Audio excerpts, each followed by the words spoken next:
Si vous aussi, vos profs écrivaient trop de bavardages dans vos bulletins, bienvenue dans un podcast de plus. Et peut-être celui de trop. Au micro, Kenza, Manon et Gabriel vous souhaitent une bonne écoute.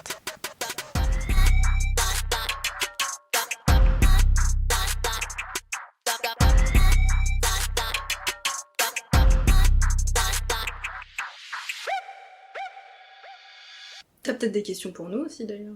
Vous faites quand d'enfants? Parce qu'il y aura Très grosse question.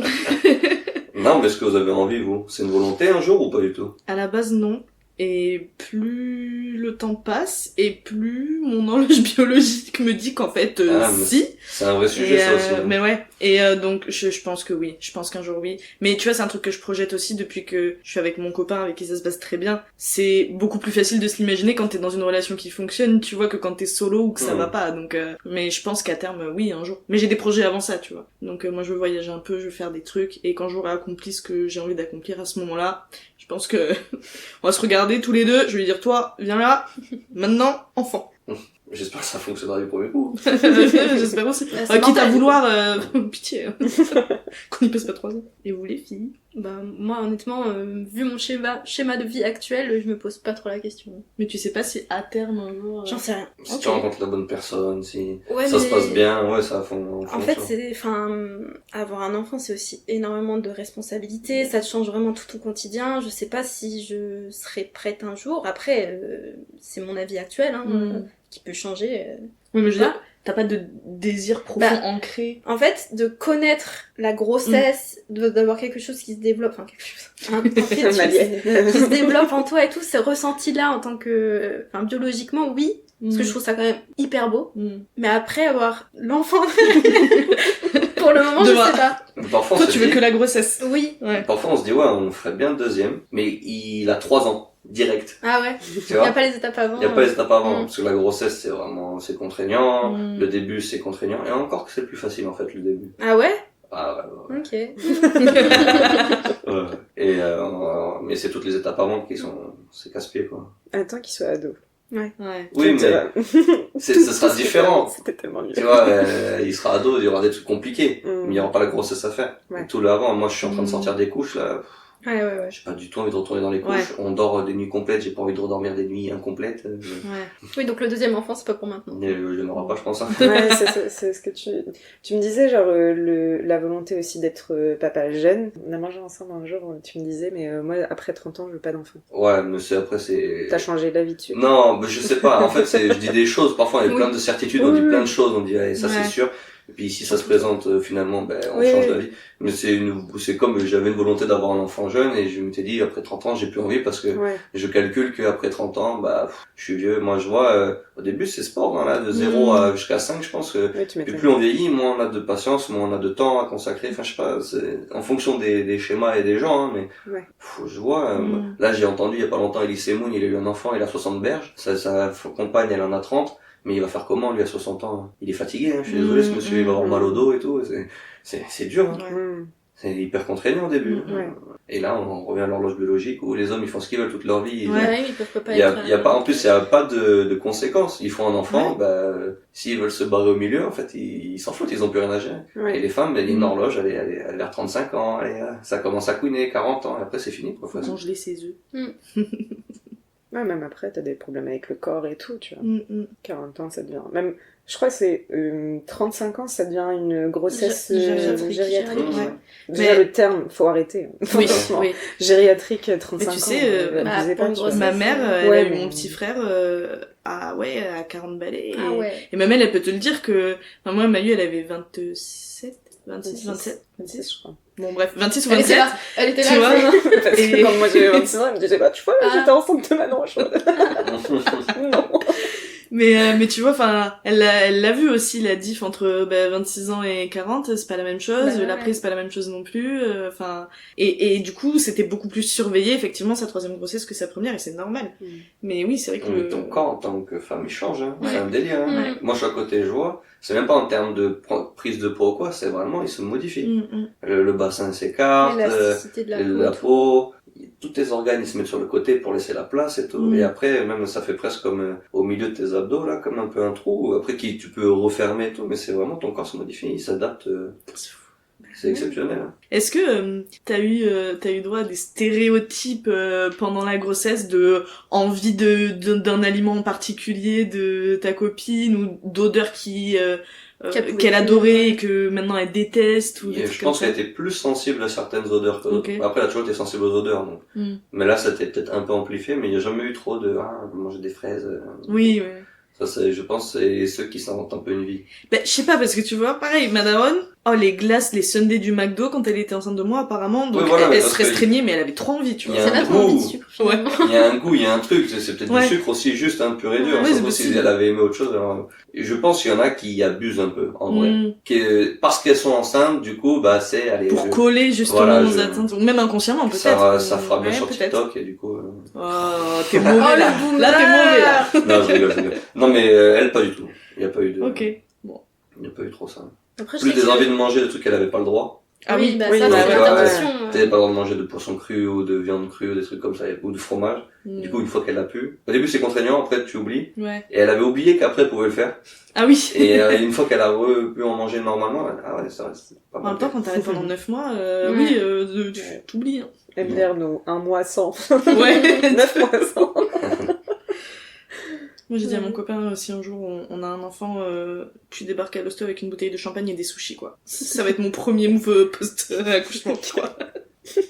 Après 9 mois sans alcool, je t'imagine genre... Dans les coupes de champagne. Madame, on va vous enlever votre enfant. Ouais, pas top. Non, pas ouf. Du champomis. Ouais, voilà. Champomis. Est-ce que du coup, maintenant qu'il commence vraiment à développer sa petite personnalité, est-ce que t'as reconnu des traits de ta personnalité en lui ou de Mathilde? Ouais, au début on parle juste du physique, tu sais, il ressemble à toi, il ressemble à toi. Et là, il y a des... En fait, ils font tout par imitation. Oui, bah oui. Donc il y a des trucs, je me vois et je fais, ok, donc faut peut-être que j'arrête de faire ça. Et il y a des trucs où je vois Mathilde complètement, c'est vraiment ça, il y a ces trucs à lui, mais il y a beaucoup d'imitations. Mais c'est intéressant du coup, parce que ça veut dire que ton fils, il te permet aussi toi de remettre tes comportements en question. Ouais. Même ce qu'il dit et tout, il répète, machin. Tu dis, bon ok, ça moyen, on va dire autre chose. Ça c'est quelque chose, ils imitent beaucoup, ils font tout, de toute façon ils apprennent comme ça. Bah oui. C'est tout par imitation, et après ils essayent. C'est parfois, je pense qu'on est les trois dans la rue, on fait la même chose. Et après on le regarde, on fait ok, donc on doit être comme ça là, c'est sûr. Mais c'est mignon. Oui. Pas qu'on ça veut la rire aussi, quoi. Ouais. Un peu casse-couille. Ça dépend de quel comportement on parle, quoi. Oui. Moi j'adore, c'est le karma. C'est genre Alexis qui est agacé par lui-même. Genre. C'est mini lui. Par exemple, il prend ses jouets et qu'il les jette à travers la pièce, je me dis ok, bon, faut peut-être que j'arrête de jeter les trucs quand ça me saoule aussi. Ah ouais. Peut-être un peu moyen ça. Ah oui. Quand j'en ai marre et que je jette le truc à travers bon, on va éviter. Ouais, t'apprends à gérer tes émotions aussi quelque part là, c'est bien. Ouais, pas trop. C'est dur ça. Moi aussi je suis un enfant. Oui. Moi, ce qui me faisait mourir de rire, c'était quand on était au jardin public et qu'il partait en courant en mode à l'aventure et que t'étais derrière lui. Le fait que tu lui demandes de revenir, qu'il te regarde, qu'il rigole et qu'il reparte en courant. Ouais, quand même. Ça, franchement, c'était drôle. Ça a duré genre un une bon demi-heure. karma. C'était si Une demi-heure et t'étais là. Le jardin public c'est mignon. Quand c'est dans la rue et qu'il y a des voitures, c'est moins drôle. Ouais, effectivement. Et il a eu une certaine période où il partait en courant comme ça. Et il fuyait, il avait beau crier. Il revenait. Lui mettre une laisse. Je rigole, évidemment. Ça existe. Oui, mais c'est atroce. C'est pas terrible. Ouais, mais en vrai, alors je trouve visuellement c'est horrible, mais vraiment si t'as un gamin qui part dans tous les sens et que pour sa sécurité t'estimes que c'est comme ça que tu peux le mieux gérer, je juge pas, tu vois. Il y a un épisode dans Modern Family comme ça où ils partent à Disneyland et ils mettent la petite Lily avec une laisse et tout le monde les regarde trop mal, mais à un moment donné, la gamine, vraiment, elle se barre en courant, quoi. Ouais, mais... Si dès que tu détournes le regard, la gosse, elle fuit, moi je peux comprendre que quand tu sois à Disney, par exemple, je trouve ça horrible aussi, tu vois. Déjà, un chien, moi je trouve ça fait de la peine, alors un enfant... Enfin, les deux, en fait. C'est ah ouais. Non, mais c'est oui. juste, il y a des moments d'enjeu, forcément, mais c'est là où l'éducation... bien sûr. Mais c'est la répétition, hein. Moi, j'ai passé... je sais pas, mais des mois, il a d'enlever ses chaussures quand il rentre dans la maison. Maintenant, c'est bon, c'est ancré, ça y est, il le fait de lui-même. Voilà. Mais j'ai répété, il partait avec ses chaussures dans toute la baraque, là. On sent les souvenirs. Bah ouais, ça prend du temps. D'où la patience. Ouais. Par exemple, le matin, quand il faut l'habiller, et non, il veut pas, et qu'il faut qu'il change de vêtements, parce qu'il faut qu'il choisisse, et que c'est dégueulasse, du coup. Bah, en vrai, c'est pas grave si non, on s'en fout de ça, mais juste parfois, tu l'habillais. Est-ce que tu l'habilles comme toi? Ouais. Genre, j'essaie d'acheter les mêmes choses que lui. Oh là là. Et du coup, tu l'habilles. Dans ce sens-là, Tu l'habilles et il enlève tout pour mettre tout seul. Ok. Alors que t'as pas le temps. Mais il va être autonome. Oui, mais c'est ça le problème, c'est que c'est super bien, mais c'est quand t'es ric-rac parfois qu'il faut aller vite. Et à contrario, un jour, il part à la crèche, on lui dit, allez, on met la couche, on s'habille. Non, on met pas de couche. Comment ça, tu mets pas de couche? Non, pas de couche. Ok, très bien, tu fais le malin, tu vas voir. Et puis que le soir, tu le récupères, il est propre. Il est propre. Ah, tu du jour au lendemain, tu dis, ok. Ah, tu dois être trop fier en vrai. Ouais, ok, toi t'es un monstre. Ça, tu vas aller voir. Ouais, non, là, j'avoue. Est-ce qu'il y a genre une routine ou un rituel que vous faites ensemble, genre, qui est ta routine ou ton rituel préféré, genre? Un truc que tu kiffes vraiment et que toi, tu adores ce moment avec ton fils? Non, il n'y a pas vraiment de routine. Je sais que par exemple, le matin, lui, il nous rejoint. Nous, on a fait le choix il est resté longtemps avec nous dans le lit, qu'au dodo et dans le lit. Et vers 9 mois, on a dit, maintenant, on te met dans ton lit tout seul, mais qui est dans la même chambre que nous, parce qu'on avait un petit appart et tout. Maintenant, il a sa propre chambre, et c'est très bien. Et on avait acheté déjà lit à barreaux interdit. C'est n'importe quoi, c'est pas c'est pas un singe ou un lion que tu mets en cage. On a acheté un lit qui se colle au sol. Ah non. Ok, donc il y a pas de petit, juste il est par terre avec son lit quoi. Je sais pas si vous voyez. C'est pas un matelas par terre ou des palettes. Un petit lit quoi. Un lit 1m70 sur 60. Oui, mais pas haut, je veux dire. Ouais, voilà, il y a pas de pied, il est pas surélevé. Oui, d'accord. Il y a vraiment le sommier. Oui, s'il roule par terre, il roule par terre quoi. Enfin, après il y a une petite rambarde pour pas qu'il roule par terre. Okay. Il y a sa petite entrée et tout. Oui. C'est vraiment un lit au sol. Okay. Comme ça, il est libre donc au début, c'était beaucoup Mathilde qui allait, dès qu'il pleurait pour l'allaiter, elle allait dans son lit, pour éviter qu'il revienne trop avec nous. Et à partir du moment où il a su se déplacer, en fait, il se lève et il vient nous rejoindre. Oui, ça évite qu'il soit complètement dépendant de vous et qu'il soit enfermé. Voilà, et qu'il crie ou que, on l'endort. C'est-à-dire qu'on le pose pas dans sa chambre, mais on s'en va et on le laisse surveiller jusqu'à qu'il dorme. On l'endort on reste avec lui jusqu'à qu'il dorme. Parce que l'endormissement, c'est un peu compliqué parfois, mais lui, ça va. Ouais. Et on le laisse, du coup, moi, ce que j'adore, c'est le matin, voilà, à 5h. Il arrive, j'entends ses petits pas, j'entends sa porte et il saute sur le lit, et puis voilà, un petit câlin. Ça, je kiffe. Moi, je le faisais avec mes parents aussi. Je me souviens, samedi matin, quand on avait école. Ah ouais, il y a une école le samedi. Samedi matin, on avait école. L'enfer. Ouais. Et on se levait avant les parents, je sais pas. Et on allait avec mon jumeau, du coup, on allait dans le lit des parents, et puis c'était moment jeu et tout avant de partir à l'école. Ça, c'est chouette. Ça, c'est cool. Ça, j'aime bien le matin, les câlins, tout ça. Ou là, à chaque fois que je m'en vais, au boulot, au rugby, toujours un bisou, un câlin. Même il le demande maintenant. Au début, c'est moi qui réclamais. Et maintenant, si je lui fais forcément, parce que c'est comme ça, il me redemande. Donc ça c'est cool, ça j'aime bien. Oui, les jours ils s'en foutent, mais c'est très rare. La plupart du temps ils demandent vraiment. Le gros bébé. Fait coucou, au revoir, des bisous, ça j'aime bien. Le jour où il sera ado et il sera plus du tout tactile avec vous. Ouais. Ça va pas te faire mal, un petit mal au cœur. Ou pas, mais... Comment tu l'appréhendes toi, le fait que ton fils grandisse, qu'il devienne ado? Parce qu'il est rentré à l'école là en septembre. Là, bon, moi, je suis content. Ah oui, il est à l'école là? Ouais, il est à l'école. Oh la vache! À l'école, c'est un changement. Au début, c'est un vrai changement. C'est plus la crèche où ils sont, je sais pas combien d'adultes pour 10 enfants. Là, c'est 2 adultes pour 30.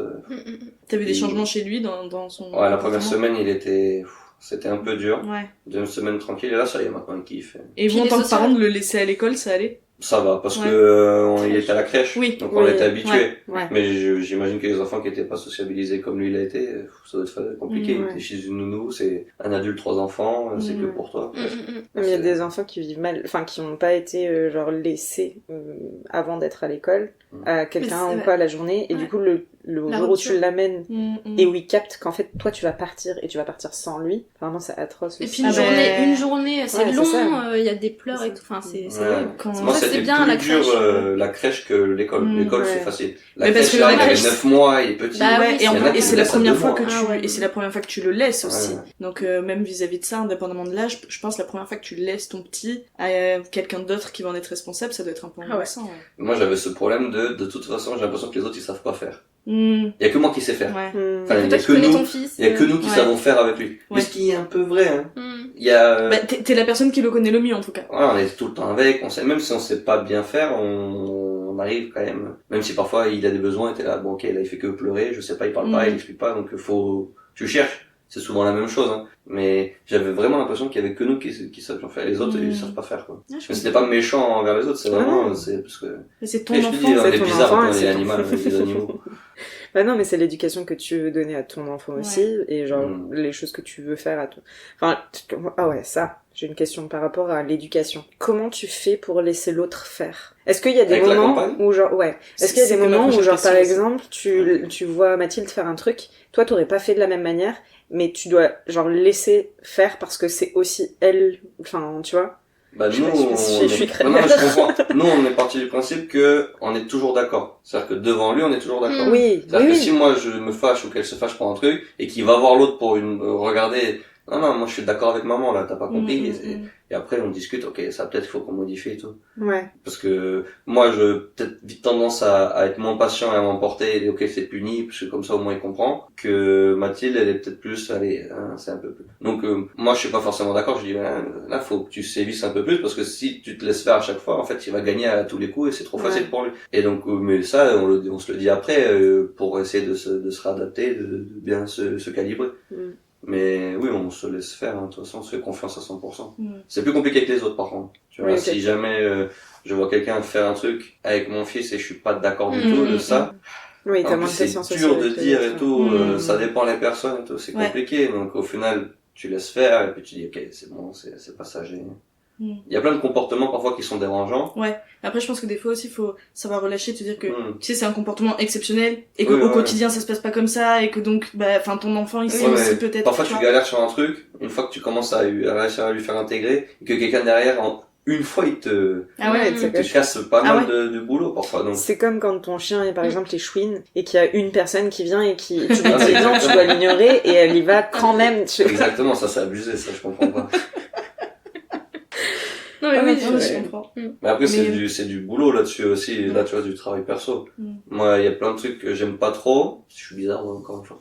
Il y a plein de trucs que j'aime pas trop ou qui moi j'aurais jamais fait comme ça et en fait après je regarde mon petit, si je vois qu'il est content, je me dis ok c'est bon allez. Ok, ouais. Ça j'arrivais pas du tout à le faire au début. Ouais. Et plus ça va et chez les grands-parents, hein, c'est souvent là où ils font un peu ce qu'ils veulent. Et je regarde et là il y a vraiment un truc qui me dérange. Et je vois qu'il est content, qu'il n'y a pas de soucis, du coup, bon, allez, c'est bon, je laisse passer. Après, les enfants, ils savent aussi, il y a le cadre familial, où là, il y a les règles qui sont posées et tout, et il y a le détachement et le lâcher prise aussi de l'enfant quand il sait qu'il est pas dans cet environnement-là, et qu'il tâtonne, et qu'il sait qu'il a le droit de faire ça, mais une fois qu'il est dans le cadre familial, il reprend aussi, tu vois, le cadre. Moi, je pense que ça dépend de l'âge, ça dépend de où on est dans l'éducation. À l'inverse, moi, j'avais un élève en grande section, quand j'étais en grande section de maternelle, les parents qui étaient venus et qui disaient oui, nous à la maison on dit pas non, genre le non n'existe pas, il sait pas ce que c'est. Et Montessori, et t'es en mode bah moi je vais lui dire non en fait, et ils étaient en mode bah non vous lui dites pas non. Après c'est aux parents de savoir aussi que tout se passe pas comme à la maison, tu vois. Je suis désolée mais ça c'est dur, hein. Moi j'ai l'impression, on a l'impression de lui dire non tout le temps, parce qu'en fait il demande tellement de choses différentes tout le temps que non ça tu peux pas faire, je suis désolé, c'est pas top. Tu peux pas jeter les patates à travers la même si papa il le fait. Tu peux pas prendre ta fourchette et la planter dans la table 25 fois d'affilée. Non, je suis désolé, tu peux pas faire ça. Mais ouais, mais c'est important d'apprendre le nom. Et ça, je le fais pas, hein, je plante pas la fourchette. C'est pas de moi. J'espère bien. Ça, c'est des comportements de la crèche qu'on voit. Ouais. Non, jamais il faisait des crises ou il criait. Ouais. Et puis un jour, il s'est mis à se mettre par terre, à se rouler par terre. Et on s'est dit, mais qu'est-ce qu'il fait? Il a jamais fait ça de sa vie. En fait, et après, à la crèche, on en a vu faire, en fait, il limite. Pour voir ce que ça donne, mais comme on s'en foutait. Il teste aussi. Moi, je rigole, là, t'es par terre, ok. C'est plus chiant dans la roue. Ouais. C'est un peu ça. Faut assumer le truc. J'ai vu une vidéo d'une mère, son fils, il doit avoir, je sais pas, 7-8 ans, il fait une crise, il se met par terre, il hurle, et elle fait comme lui. Et du coup, le gamin, il est choqué, il se relève, il arrête, et je pense qu'il a plus jamais fait de crise dans un magasin, tu vois. C'est gênante, maman, en fait. Ouais, c'est ça. Et au final, on regarde aussi, ouais. C'est un peu, c'est là où la patience, là, il y a des jours où, oh, putain. Vas-y, accélère là, parce que on n'a pas le temps, tu vas pas crier à place Péberland devant tout le monde là, quand même. C'est pas possible. Mais il y en a, hein. Et justement, les parents qui disent rien et tout, t'es avec un gosse à côté de toi qui gueule. Ouais, mais c'est un enfant, je pense qu'on n'est pas assez, on n'est plus assez patient de manière générale avec les enfants. Rappelons-nous la scène, jardin public, oui, avec notre ami Maxime. Oui, mais on a tous des moments de faiblesse, voilà, je m'en veux encore, merci de me rappeler ce traumatisme. Mais en vrai, je pense qu'on est globalement plus assez tolérant avec les enfants. Je vois, il y a encore une école. Oui, ça se dit. Oui. Ouais.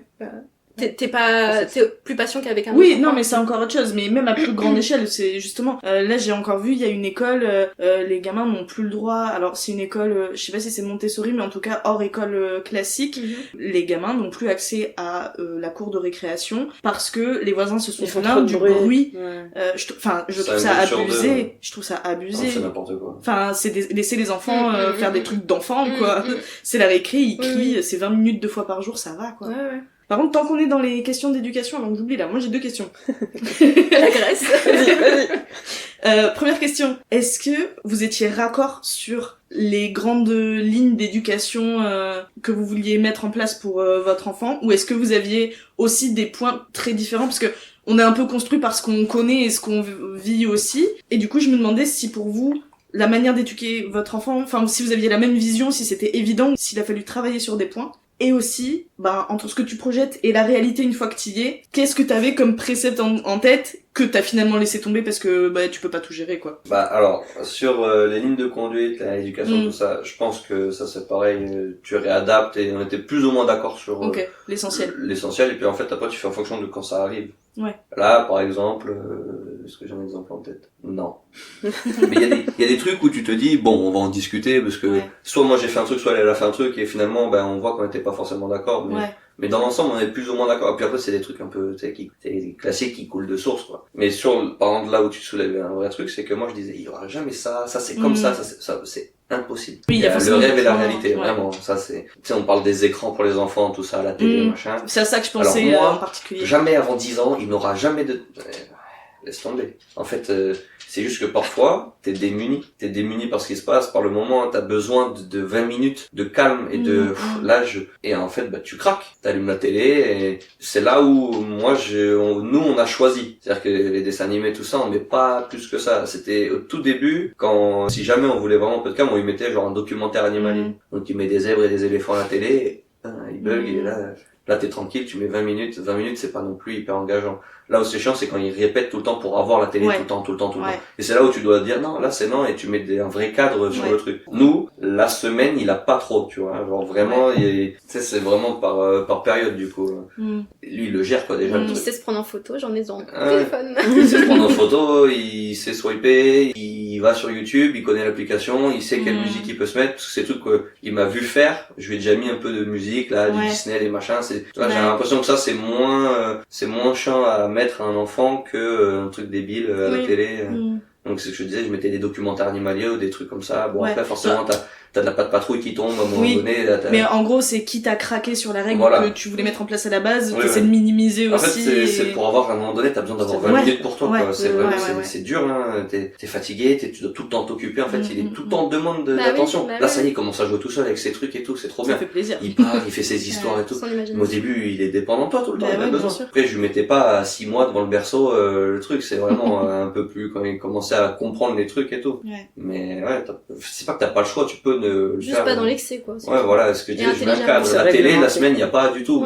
Il a de la télé où il peut, que quand c'est un week-end ou quoi, et que vraiment là, il pleut et qu'il y a rien à faire, qu'il faut occuper. Et que j'ai déjà mis les animaux 10 fois sur la table, j'en ai marre avec les bagnoles, elles ont fait 20 fois le tour. Vas-y, t'as le droit, c'est comme un peu, entre guillemets, une récompense, sans trop l'être, tu vois. Là où c'est chiant, c'est juste quand ils répètent tout le temps, téléfilm, machin. Bah non, en fait, c'est pas toi qui décide quand tu auras. Donc il y a la frustration à gérer, tout ça. Mais après, il comprend. Ah, intéressant. Mais oui, je craque, et on craque en tant que parent, tu craques, que ce soit émotionnellement ou sur des trucs, des préceptes où tu t'es dit jamais de la vie, je suis dessus, ça y est, je suis en train de je suis sur le moment, je suis tout seul, je sais pas comment gérer, et je n'y arrive pas, je sens que je perds ma patience, je sens que je vais péter les plombs, et je veux juste 20 minutes là tranquille pour pouvoir réfléchir à faire autre chose. Et t'as le mythe du parent parfait en plus, tu sais, qui même inconsciemment peut mettre une petite pression de il faut que, alors que tu fais avec ce que t'as et ce que tu peux aussi, quoi. Puis c'est le jugement des autres. Ah, quoi, tu mets la télé? T'es pas à ma place, quoi. Genre, c'est chaud, là. Donc, je craque, je mets la télé. Ok, bon. Enfin, moi, j'ai vécu avec la télé depuis tout petit. Et mais nous aussi, on regardait la télé. Ils nous mettaient devant un Disney, ça dure 1h10 et on n'est pas... Bah non, mais c'est tant que c'est réglé et que tu mets pas ton enfant, genre, que avant l'école, il se tape pas 2 heures de dessin animé, et après, il arrive à tu peux pas, après, voilà, bah, c'est ça. Le temps est pas le même quand t'es un enfant. Et nous, on l'a vu en tant que prof, les élèves qui étaient attentifs à 8h et les élèves qui ne l'étaient pas. Tu sais très bien après quand tu fais les petits et puis le matin du coup ils font quoi, c'est quoi leur petit déj, c'est quoi machin, etc. auprès des parents, tu vois. Il y a une relation de ouf, une corrélation de ouf entre les deux, tu vois. C'est un truc. Puis même tu le vois en termes de développement. Quand j'étais prof en maternelle, j'avais un petit là, il était en moyenne section, non verbal quasiment. Il prononçait que son prénom. Et ben j'ai appris qu'il, quand il était chez lui, il se tapait des 10 heures des comptes par jour. Il se lève, il allume la télé, il va se coucher quoi. Ça les rend débiles un peu. Il est là, il bloque. Mais en fait, il y a pas d'interaction. Il y a des couleurs du son, il y a plein de trucs et tout le reste autour. Il n'y a aucune interaction. Pas d'imaginaire, pas interactif, pas de. Oui, il y a aucune stimulation cérébrale quand tu regardes la télé. Et quand t'es petit, ton cerveau il a besoin d'être stimulé pour se développer. Et donc, au final, les jeux vidéo par exemple créent une stimulation, une activité cérébrale. Mais t'as zéro activité cérébrale quand tu regardes quelque chose. Donc faut vraiment réguler. C'est quand même fou. Mais ça c'est comme tout, c'est les jeux vidéo, c'est pas... Non mais je dis pas que c'est bien, mais je dis pour dire que parce qu'en fait c'est juste en profiter aussi pour dire que tu sais c'est très diabolisé, le jeu vidéo c'est mal, mais en fait c'est moins nocif pour ton cerveau globalement en termes d'activité en tout cas, tu vois encore une fois, il se passe quelque chose dans ta tête quoi. Pas 10 heures dans la journée quoi. Mais c'est comme tout, c'est une histoire de réguler, mais ce que je veux dire c'est que du coup quand t'es petit et que vraiment ton cerveau il a besoin d'être en activité, d'être stimulé, effectivement 10 heures de télé par jour c'est pas fou. Ouais, c'est plus impactant de 0 à 6 que de 30 à 40 quoi. C'est ça. C'est pas 20 minutes le week-end, tu vois, qui va le traumatiser. Après, c'est parce que quand t'es avec ta famille, avec ta femme et ton petit, il y a que toi, on est que tous les trois, donc on sait pas ce qui se passe autour. C'est quand on discute avec d'autres gens. En fait, on a tous l'impression de faire des trucs un peu secrets chez nous, et puis quand on est dehors, là, non, moi pas de télé, en fait, c'est des mensonges. Tout le monde fait comme il peut. J'ose même pas imaginer ceux qui ont des jumeaux. Deux d'un coup. Gab. Papa, maman, dites-moi. Non, c'est chaud. 2 à gérer, tout. On en a à la crèche, il y en avait à la crèche et qu'on croise dans les parcs ou quoi, franchement. Je pense qu'après ça, c'est plus facile, mais au tout début, là. Wow, costaud. Puis si c'est les premiers en plus, là où tu gères pas. Surprise. J'en connais des gens qui voulaient faire le 3e enfant, ils en ont eu 4 du coup. Ouais. S'ils en avaient 2, ils en ont eu des jumeaux. C'est ça, il y a plein d'histoires. Il y en a qui. Moi, je connaissais une famille qui arrivait pas, ils ont fait FIF, tout ça, ils ont eu 4 d'un coup. Ah, mais ça, c'est souvent les le cas. Mais et après, parce qu'ils n'y arrivaient pas, hein. 4 d'un coup, et quelques mois après, 1 naturel. Oups. Ça peut-être déclencher un truc. Faire sur terre. Ah, waouh. 4 ou 3, bref, j'ai plus beaucoup trop. Est-ce qu'il y a des choses dans ton éducation où tu fais attention par rapport à tout ce qui est genre, le fait que ce soit un petit garçon? Est-ce que niveau intelligence émotionnelle par exemple, ou ce genre de trucs, genre comment tu gères aujourd'hui ça dans l'éducation que tu donnes à ton fils? Alors moi, je sais pas trop dire si je suis ancienne ou nouvelle école. Moi, c'est un petit garçon, on l'appelle, il le sait. Là, son nouveau truc, je pense qu'il le travaille à l'école, c'est maman c'est une fille, papa c'est un garçon. Donc il comprend le genre quoi. Enfin il comprend. Et en tout cas, pour lui c'est ça. Il dit que lui c'est un garçon. Après moi je fais pas de différence. Je pense que dans mon éducation, si j'avais une fille, j'aurais été un peu différent. Peut-être je pense que j'aurais été un peu moins dur. Là je me sens parfois je suis exigeant. J'ai envie que ce soit un tueur à gages. J'ai l'impression qu'il lâche pays déjà. Mais c'est complètement faux, il est complètement normal. Mais il est complètement con. il est complètement normal, même si t'as toujours l'impression que ton fils il a quelque chose en plus ou ton enfant entre c'est les yeux du papa, c'est les yeux de tes parents. Voilà. Et encore que je trouve quand même qu'il est vraiment bon. Et je fais pas... Oui, tu fais au feeling à l'instant. Voilà, il y a pas de... Moi, je suis très câlin, très bisou, très je t'aime. L'autre jour, il m'a regardé, il m'a dit je t'aime papa. Oh là là. Mais ça, c'est bien. Ah, je peux mourir. Je me suis dit, ok, il y a pas de... Non, je suis un garçon, je m'en pas les émotions. Oui, moi, mais j'ai toujours parlé, j'ai toujours été émotif, il y a pas de souci avec ça. C'est notre génération aussi où on change beaucoup là-dessus, je trouve. C'est pour ça je pose la question. Et après, je suis par contre, dans tout ce qui est le question de genre, là, moi, je botte en touche un peu. Je suis moins, je sais pas, enfin, j'ai rencontré quelqu'un qui appelle son enfant la petite personne, elle le genre pas et tout, et ça me gêne un peu. Genre, laisse-le choisir peut-être. Okay. Là, pour le moment, il est né ou elle est née fille ou garçon. Puis si vraiment ça lui plaît pas, tu peux lui expliquer que ça existe. Mais je trouve que là, c'est très poussé vers orienté, tu es qui tu veux. Oui, certes, mais laisse-le choisir. c'est très guidé, quoi, je trouve. Oui, ok. Hein, la façon de s'habiller, tout ça. En fait, je trouve que parfois, les gens sont complètement à l'ancienne. Et du coup, il y a un mécanisme de, je vais à l'encontre de ça, il faut que je me cache. Et du coup, là, c'est très, très malsain. Je trouve c'est pas. Et il y a aussi le côté où c'est trop poussé, quoi. Et genre, laisse-le faire. En fait, laisse-le choisir, en fait, comment, lui impose pas de lui mettre du rose parce que c'est un garçon et qu'en fait, il a le droit de mettre du rose. Laisse-le. Nous, ça a toujours été neutre, entre guillemets, il prend ce qu'il veut. Bien sûr, forcément, il y a des dinosaures parfois sur ses t-shirts, mais bon. Non, mais. S'il aime les dinosaures. Tu vois, non, mais bien sûr. Non, mais sans être trop dans le. Mais je pense. Dans le calcul de tout. Ouais, voilà, moi, je fais. Tu laisses. Comme ça vient, Mais c'est ce que je veux dire, c'est la sensibilité de chacun, voilà. Et en fait, le mieux, c'est de faire comme toi, là, t'es à l'aise de le faire, et d'être. Je pense que la meilleure chose, c'est d'être prêt à répondre aux questions de ton enfant le jour où il en a. Prêt à accepter un changement. Ouais, de montrer que c'est possible de poser des questions. Après, c'est toujours facile de dire, ouais, bah non, moi je ferais comme si je ferais comme ça. Bien et puis, sûr. comme je te disais, une fois que t'es dessus, ok, bien bon, sûr. bah, très bien. Après, c'est ton enfant, de toute façon. En général, t'acceptes tout parce que t'as envie qu'il soit content, quoi. T'as pas envie qu'il soit malheureux. Mais ouais, là, sur l'éducation, là, comme ça, on fait comme ça. Mais on en parle au tout début, tu disais, moi j'avais envie d'être que chez moi. Bah, il faut que t'es que chez toi, que moi, alors, ça commençait à perdre des os, genre 6h, 5h30, 6h. Le travail engagé, vraiment le vrai travail, 14h30, 14h. Et il est né 17h40, un truc comme ça, 17h30. Donc il y a eu 3 heures de vrai travail. Et 20h, il y a plus personne chez toi. Ah ouais. À 20h, t'es tout seul avec ton gosse. Ah ouais, d'accord. Dans la maison. Ouais, quand même. Et là, t'es là, bon, alors on va lui mettre une couche.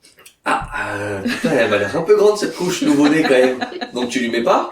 Ce qu'il fait. 2 heures après, tu te rends compte qu'il y a du pétrole dans ton lit. Parce qu'il a chié partout. Et en plus, le premier caca, il est méconium. Ah non, oui, c'est ça, méconium. Du pétrole. Oui. Donc mon fils. Il y a des odeurs une ou pas mouette. Dans du pétrole.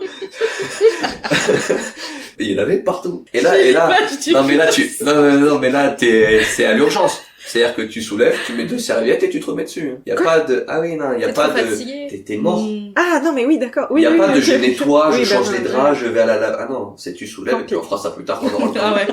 Et puis au début, c'est-à-dire que, donc moi, Mathilde, morte de fatigue, fatiguée, en marche le corps, tout. Pendant... Elle a bossé, hein, donc, repos mérité. Donc moi, je suis excité et fatigué, et en fait, elle a pas dormi pendant 2 jours, moi j'ai dormi 3 heures, et donc tu commences une tâche, puis t'en fais une autre, et puis donc j'avais commencé à faire à manger à 18h, j'ai fini à 20h30. Ouais. Et donc tu cours partout, tu fais tout, tu peux plus. Ouais, tu dois être un peu... Il y en a de partout. Et puis tu dois être rincé, ah ouais. Mais quand à 20h, il y a plus personne chez toi, le premier soir, là. Aïe. En fait, t'es sûr de savoir faire, et puis tu sais plus faire. Ouais. Donc tu vas acheter des couches en urgence, et puis en fait... tu fais de la... En fait, ça, c'était de la bonne taille, en fait, des couches que tu devais acheter. Tu lui mets bien cette fois, pour éviter qu'il chie une 2e fois dans le lit. C'est ça, et puis t'as peur, hein. Il est tout petit, c'est l'impression que c'est fragile. C'est pas fragile. Le chemin qu'il vient de parcourir, il est passé à travers le corps, il a poussé, machin, un truc. Ils sont costauds, hein. Donc en fait, tu peux prendre, c'est élastique, tu peux prendre les bras pour bien humer son truc et tout. Tu peux le prendre comme ça. Mais ils sont très souples, hein. Ah non, mais mais ils sont costauds. On a juste, la nuque, tout ça, faut faire hyper gaffe. Mais tout le reste, t'as l'impression que, mais non, c'est fort, hein. Ils sont très forts. Juste, ils sont fatigués, quoi, au début. Parce qu'il y a les 3 premières nuits, tu te dis, la première et la 2e nuit, tu te dis, ça va, ça. Puis après, il y a la 3e nuit qui arrive, ça s'appelle la nuit de Java. Et là, en fait, c'est là où ça démarre. Enfin, ça y est, c'est le vrai départ. Parce qu'au début, ils sont crevés. Juste mort de fatigue. Et après, là, c'est parti. Bah, ils ont mangé, tout ça. C'est cool aussi. Et à chaque fois, on se dit, c'est bon, on a passé le plus dur. Et quelle erreur. Quand il sera parti de la maison, à un moment donné. De la maison. Bah, c'est autre chose, quoi. Ouais, mais je pense que c'est de la pure théorie parce que je suis pas daronne, hein. Mais je pense que du moment où ton bébé est là, ton enfant est là, ton envie de le protéger, tes inquiétudes vis-à-vis de lui, le fait qu'il soit en sécurité, etc., je pense que c'est toute ta vie que tu ressens ça pour ton enfant. Après, moi, au début, j'ai passé une semaine à mettre ma tête proche, mon doigt sous son nez pour voir s'il respirait. Ouais, ça, je pense. C'est animal au début. Puis on te dit, nous, on nous disait, il doit dormir sur le dos, machin, un truc. Ça me fait peur. Ça fait les têtes plates et tout. Ouais. Et on nous a dit pas sur le ventre. À partir du moment où on l'a mis sur le ventre, il a fait que dormir. C'était terminé sur le ventre. Comme quoi, sur le dos, s'écouter aussi. Sur le dos, ils peuvent s'étouffer et tout. Non, c'est sur le ventre. Ils peuvent rester comme ça. Et... Après, le dos, il n'y a pas avec la langue, je sais pas. Non, sur le dos, c'est préconisé au début. Mais après, ça fait les têtes plates. Mais oui, pas... Moi, j'ai l'impression que tous les 10 ans... Chacun fait comme il veut et tu le mets comme toi tu le sens. J'ai l'impression que tous les 10 ans, les recommandations changent de toute façon. Mais tu cherches des stratagèmes tout le temps. T'es en train de réadapter. Et un truc qui marchait ne fonctionne plus après, donc tu trouves un nouveau truc tout le temps. Ouais, y a pas de répit, quoi. Après, là, on en parle comme ça. forcément il y a des moments cool et des moments moins cool. Non, mais oui, mais je rigole vrai, quand je dis ça, oui, mais je veux dire, ton adaptation, elle doit être constante et tu remets tout le temps en question ce que t'as mis en place et il y a pas de, ça y est, on a trouvé le système, tu vois. T'as l'impression que ça y est, c'est acquis, mais en fait, après, ça change, il faut faire C'est là où je dis, t'as pas de répit. Mais il y en a qui, c'est rythmé, c'est timé, ok. Donc ils savent, les enfants du coup savent que là ils mangent, là ils se douchent, et ils savent qu'après la douche, c'est le dodo. On essaye un peu de faire comme ça, mais puis en fait non, il y a des jours où ça change, puis après tu trouves un nouveau rythme, un nouveau truc. Mais ce qui est pas plus mal, parce que ça apprend aussi à ton enfant à s'adapter. Et les enfants s'adaptent à tout, de toute façon. Mais oui, ils sont souples. Ils sont vraiment, on pense que non, et puis là tu me parlais de voyage et tout. Nous on est parti à New York du coup pendant plus d'une semaine avec lui, il avait 1 an, prendre l'avion et tout. Il y a plein de gens qui te disent, mais finalement ça s'est bien passé, il s'est adapté, le voyage était nickel, l'avion était nickel, et pas de problème, quoi. Tout est possible de faire, en fait. À partir du moment où t'as envie de le faire, que tu le fais. Mais c'est sûr que quand on se pose 1000 questions, plus on te pose de questions, et plus, du coup... tu t'inquiètes, et donc ouais, bien sûr. Tachycardie, je sais pas bien. Si, imaginons, il écoute le podcast un jour. Est-ce qu'il y a un truc, genre, que t'aimerais qu'il sache aujourd'hui de toi?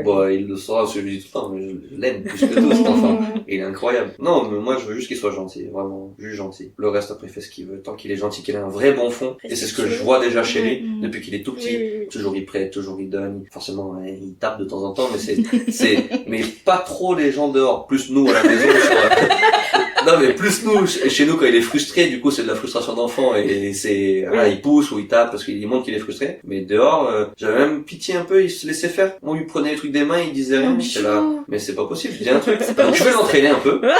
Non, je veux juste qu'il soit gentil. Il est gentil déjà, je veux juste qu'il soit vraiment gentil. Profondément gentil. Demander de l'aide, c'est important aussi. Nous, on n'avait pas envie, mais quand on a eu besoin, on a demandé. Et du coup, on nous a aidés. Oui, mais il y en a qui demandent pas et qui ont jamais d'aide, ou il y en a qui demandent trop et au final, ils font rien. Et puis, il y en a parfois qui demandent l'aide et qui n'ont pas de réponse aussi, parce qu'ils sont pas accompagnés. Faites comme vous voulez, pas de problème. Moi, j'aurais détesté qu'on me dise quoi faire. Là, je pense que vous l'avez compris. Je déteste. Mais moi, perso, qu'on me dise aussi tous les jours. De toute façon, même au travail ou quoi. En fait, faut pas lui dire ce qu'il doit faire. Il fait comme il veut. Mais c'est ça, c'est autre chose. Je déteste qu'on me dise de faire un truc alors que j'allais le faire. Oui, coup, ça, mais ça, c'est comment? Est-ce que ton fils, il a pris ça de toi? J'adore. Ouais, je sais pas. Oui. Peut-être il nous ressemble sur plein de points. Mais j'adorerais qu'il ait pris ça de toi et qu'il venge les 2 ans qu'on a passé à travailler avec toi. Va ranger ta chambre et qu'il, lui, il avait prévu de ranger sa chambre et puis il a dit, bah non. Bon, on verra ça.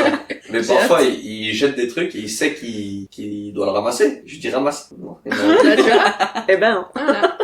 C'est chiant. Je le force. Et il ramasse. Esclave! Non, je lui attrape ses mains et je lui fais ramasser comme un Lego, là, comme ça, et je lui fais poser. Je fais la machine à jouer, là. Merci beaucoup d'avoir avec plaisir participé au podcast. Ouais, c'était super intéressant.